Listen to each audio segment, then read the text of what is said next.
I want to talk today about something that's very near to my heart, and that is winning the lost. Without the winning the lost aspect of church planting, you really don't have church planting.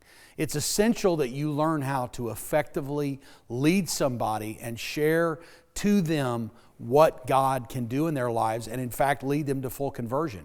If you can't do that, then frankly, you need to wait to start a church until you can effectively do that. You say, how do I do that? Well, the first act is simply developing a relationship with lost people. If you don't have relationships with people who are lost, then simply it's impossible to win anyone. And so the first step is developing relationships. Some time ago, I was visiting a church planter, and they expressed to me that they hadn't had anyone receive the baptism of the Holy Ghost in over a year and a half. I asked, well, how many Bible studies are you teaching? Well, very carefully, they said, not a lot. As a result of that, I looked at them and said, frankly, if you're not teaching Bible studies and if you're not winning lost people, you're going to be in the same boat, in fact, worse off next year than you are now. And so it's a critical part of learning how to effectively win those who need God in their lives. And so I challenge you today, learn the basic steps. Well, the first thing is this: you must have a relationship. Relationship with lost people is essential and vital. Figure out how you can. Well, where do I develop those relationships from? First, people you already know. People that you have already developed relationships with. Maybe it's your next door neighbor. Maybe it's someone that you work with. Maybe it's a friend from a coworker or something. But whoever it is, simply talk to people who you already know. The second demographic, talk to people who you'd like to know. And perhaps somebody down the street, somebody you go to a coffee shop with and they serve you. Look at opportunities of getting to know new and fresh people and have relationship with them. And it's a vital part to do that. Additionally, third step is maybe people you used to know. People you knew in the past, looking back in the past and saying, I'd like to rekindle certain relationships in order to develop an opportunity to share with them what God has done in your life. You see, the fact is, people do want what you have. People want to know. There's people hurting everywhere.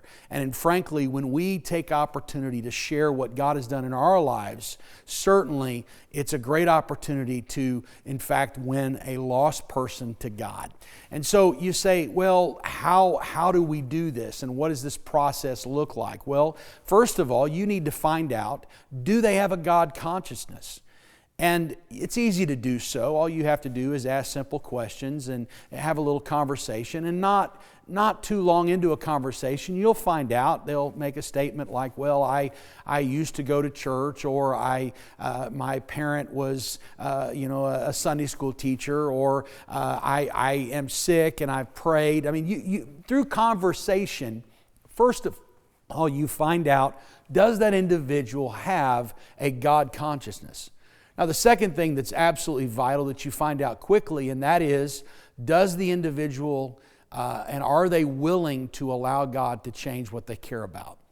And that's really the place that you define whether you're going to the next step in the relationship or not. Because if someone's not willing to let God change in their lives what they are doing, then certainly they're not yet hungry enough to accept the gospel of Jesus Christ. And so you simply understand that I can't perhaps spend a lot of time on that situation and that relationship. Maybe I need to move on and find someone else, because there is a large world out there that desperately needs what you and I have. And so people do want it, but we've got to find out who wants it. Don't spend a lot of time on somebody that really is relatively uninterested. I used to go visit Brother Staten, Jerry Staten, in Washington, D.C. quite often. Sometimes he would ask me, hey, I want you to teach this particular Bible study group. And he would tell me about how wonderful it was going to be. And, I'll see you in 3 weeks. And there's been times when I've arrived in D.C. ready to teach that group, and him say, oh, that group, we don't do that anymore. And at first I thought, what in the world? I mean, I thought it was so exciting. And then as I began to talk to Brother Staten, I realized that he had a very clear sense. If he figured out people weren't really interested in letting God change what they care about, he certainly was going to move on quickly, because he has a desire, as we should, to simply reach that which is lost. And if they're not interested, I'm not going to waste time, because there's a whole world that truly wants what you and I have. Yeah.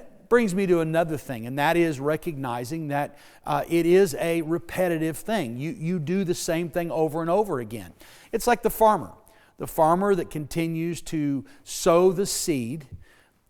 There are times when a farmer will sow seed and nothing will happen.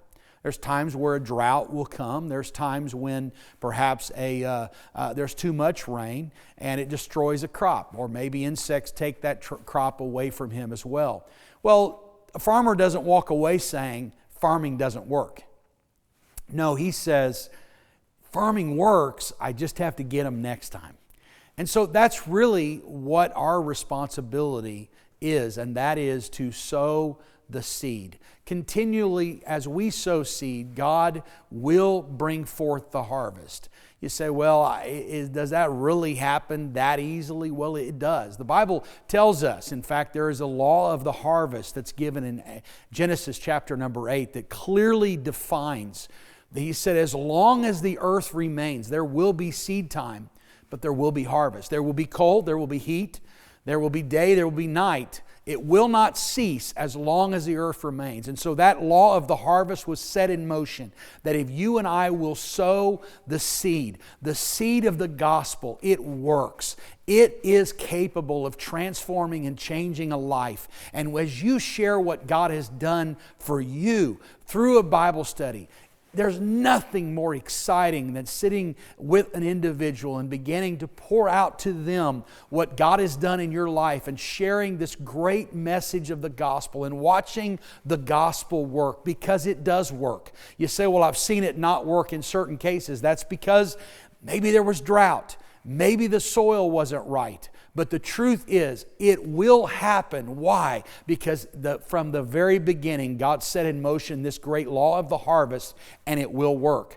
I've never seen a fisherman simply walk away after a bad day of not catching fish and throw his rods away and say, forget it, I'm done. Fishing doesn't work. No, fishing does work.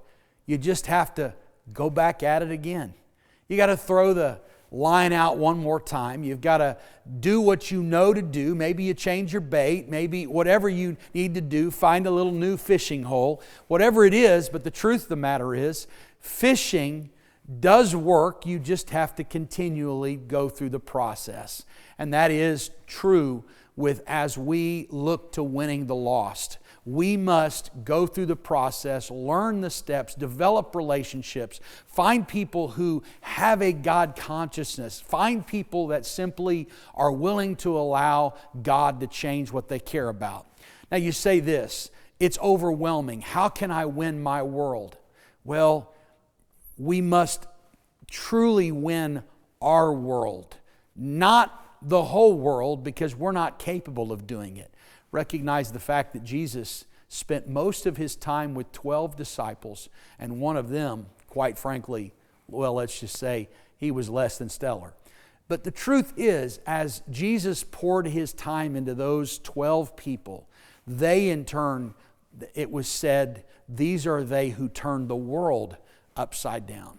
Your job is not to win the entire world. Your job is to win one person at a time, specifically focusing on the simple fact of, first of all, I have to intentionally develop relationships with lost people. We do what we do by intention.